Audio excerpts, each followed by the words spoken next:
4월 23일 K-메인 뉴스 브리핑입니다.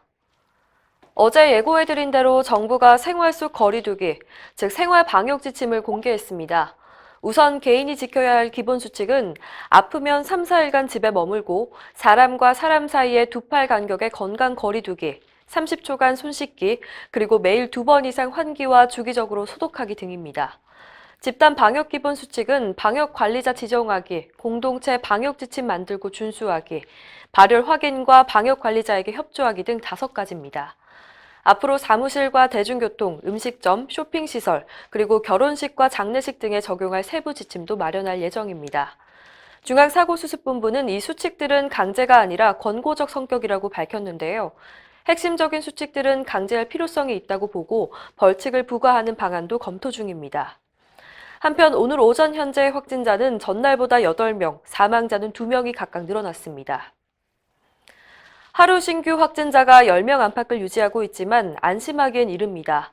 특히 의료진이 감염되는 사례가 계속해서 이어져 긴장을 늦출 수가 없습니다. 어제 대구 영남대병원 확진자 입원 병동에서 의료진 1명이 감염됐고 부산 의료원에서 감염된 간호사는 주변인에게 3차 감염을 일으키기도 했습니다. 이렇게 코로나19와 사투를 벌이는 의료진들이 육체적 피로는 물론이고 감염에 대한 정신적 고통까지 겪고 있어서 의료진에 대한 정신과적 치료가 필요하다는 지적이 나오고 있습니다. 유명순 서울대 보건대학원 교수는 의료진의 정신건강과 안전에 대한 관심이 지금보다 10배 이상 많아져야 한다면서 의료인이 버텨주지 않으면 환자 수가 줄어도 결코 안전하다고 말할 수 없다고 강조했습니다. 코로나19 사태를 계기로 국내 의사 수가 부족하다는 목소리가 나오고 있죠. 특히 총선과 맞물려 의대 정원을 늘리겠다는 공약도 나왔습니다. 의사가 부족하다는 근거로 꼭 등장하는 게 OECD 회원국의 인구 1000명당 활동 의사 수가 3.4명인데 비해서 우리나라는 2.3명에 불과하다는 통계 수치입니다. 하지만 단순 숫자만 놓고 의사가 많다 적다를 얘기하는 건 바람직하지 않다는 지적이 있습니다. 의료정책연구소에 따르면 국토 면적 대비 의사 밀도, 인구 증가율, 또 활동 의사 수의 연평균 증가율을 감안하면 우리나라 의사 수는 앞으로 8년 뒤에는 OECD 평균치를 넘어서게 됩니다. 의사가 너무 많이 배출되면 의료의 특성상 국민 의료비는 증가할 것이라는 우려입니다. 연구소는 우리나라는 의사 수 부족이 문제가 아니라 지역별 격차라면서 의료 전달 체계를 먼저 확립해야 한다고 진단했습니다. 의사 수를 늘려야 한다는 주장과 함께 요즘 또 고개를 들고 있는 게 원격 진료입니다. 현재 코로나19 상황에서 한시적으로 전화 상담과 처방이 허용되고 있는데요.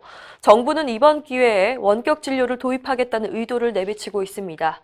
하지만 원격 진료가 본격적으로 도입되면 대형 병원 환자 쏠림이 심화돼서 의료 전달 체계가 무너질 수 있다는 우려가 나오고 있습니다.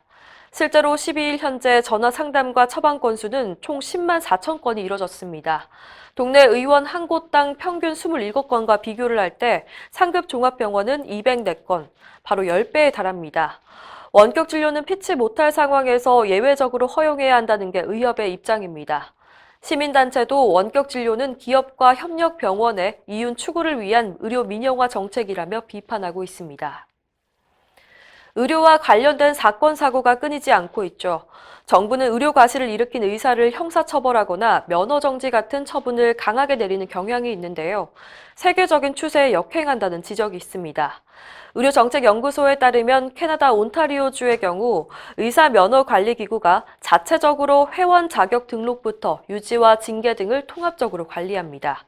의료 과실을 범했다고 의사가 형사처벌을 받는 일은 일어나지 않습니다.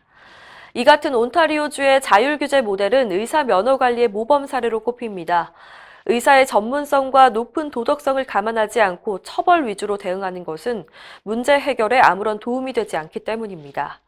연구소는 우리나라 의료 체계에선 의사중앙회가 면허관리기구 역할을 하는 것이 가장 현실적인 방안이라고 제시했습니다. 이상으로 뉴스 브리핑을 마칩니다. 자세한 사항은 의협신문을 참고하시길 바랍니다.